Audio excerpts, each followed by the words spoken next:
such as what to do if your city was a war zone, or how to defend the Earth from an alien invasion.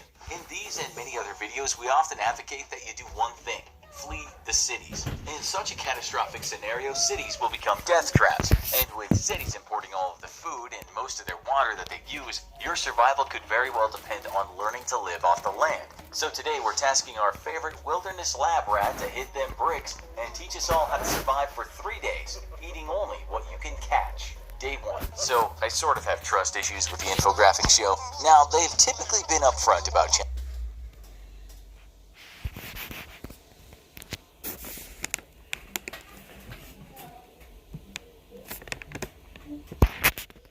You've seen him take on the hottest pepper in the world, or at least the hottest we could conveniently get shipped in the mail.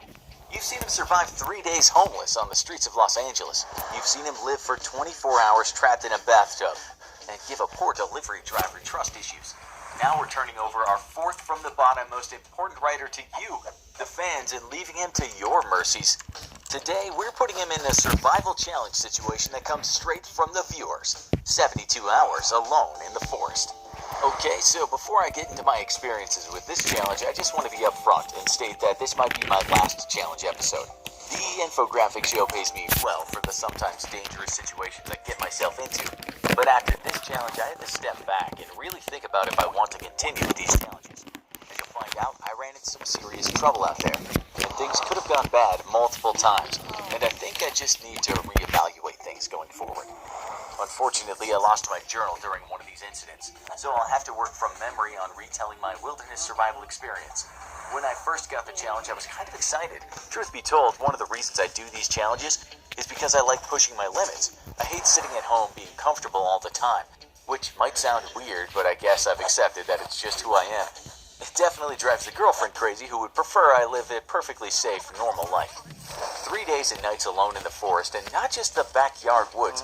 We're talking real forest. For this challenge, I actually went up to NorCal because SoCal isn't so well known for forests.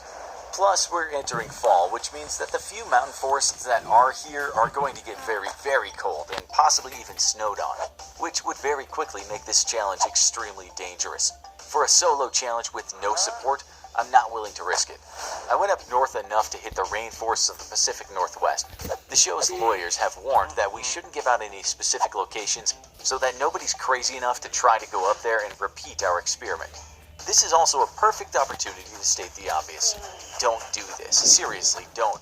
I know it sounds easy to do some silly challenge, but the fact is that wilderness survival is pretty serious business. I have training courtesy of the US military on how to survive in various wilderness environments, and years of experience putting that knowledge to the real-world test in very stressful situations. You may think you're ready from watching a bunch of YouTube prepper videos, but believe me, you're not. This isn't some weird flex. It would honestly devastate me to find out a fan decided to go out there and try this for real and got themselves hurt or worse.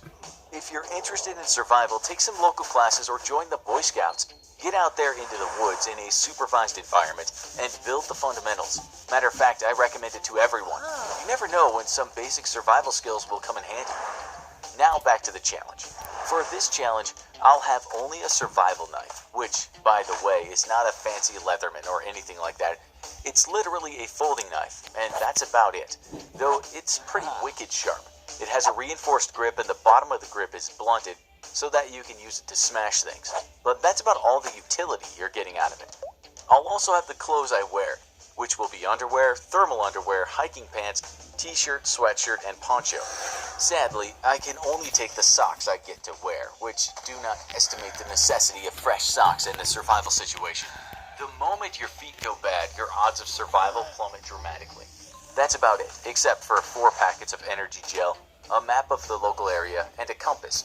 The energy gel is for emergencies only, and the map and compass so that I can navigate my way back to my pickup at the end of 3 days. I'm going to only briefly peruse the map so I'm oriented before heading in, but I will be scouting out the wilderness myself to find sources of water and food. No cheating by pinpointing the locations of lakes, rivers, or anything like that beforehand. I originally wanted to take a crew member with me to document things, as I thought it might be fun for you guys to see them more than just animation, but sadly hiring out professional crew is pretty expensive, And then there's union concerns over the nature of this challenge, as well as insurance, which adds up to a pretty whopping figure. Basically, until the infographics is a TV show, I would count this possibility out. You know what to do, fans. Start writing to the big TV studios. I got dropped off at 5 in the morning on my first day by friends I have from my time in the military who live in the local area. We mapped out a general area which I would try to stay inside by using some easily identifiable boundaries, such as a set of cliffs and a river.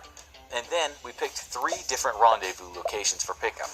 This way, if I got injured, there would always be a pickup location nearby that I could get to no matter where within the area I wandered. Also, it would give any search and rescue parties places to start their efforts at. Planning is extremely important for wilderness survival.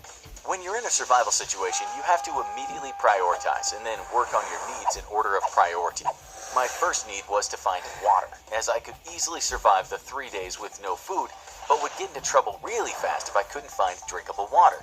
I'm near the coast, but hopefully everyone watching knows that drinking seawater is an absolute no-go. One big benefit, though, is that early in the morning, mist blows off the sea and saturates trees and bushes with water droplets. My problem was that I had no container to store water in, so I decided to take a risk and take off my poncho to turn that into a makeshift water bag. When you're in the wilderness, staying dry is very important, because being wet can very quickly lead to hypothermia, even if the outside temperature is not that cold. Water is really good at leaching heat from your body into the environment, so it's important to stay dry as much as you can. However, being wet is also a really good way for bacterial and fungal infections to take hold, and can absolutely devastate your feet. Once more, if your feet go bad, your odds of survival fall dramatically. Go image search trench foot and see why it's important to stay dry. Just make sure you do it on an empty stomach.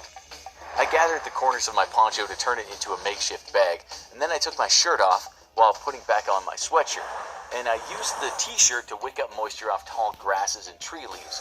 Then it was as simple as wringing out the water into my poncho bag, and pretty soon I had a decent amount of water stored up. Enough that I felt safe looking